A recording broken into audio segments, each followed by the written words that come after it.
யோசுவா 1:8 இந்த நியாயப்பிரமாண புஸ்தகம் உன் வாயை விட்டு பிரியாதிருப்பதாக.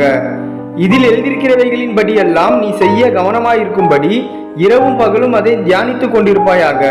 அப்பொழுது நீ உன் வழியை வாய்க்க பண்ணுவாய், அப்பொழுது புத்திமானாயும் நடந்து கொள்வாய்.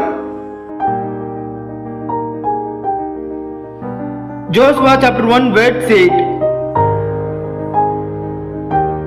Keep this book of the law always on your lips. Meditate on it day and night, so that you may be careful to do everything written in it. Then you will be prosperous and successful. Amen.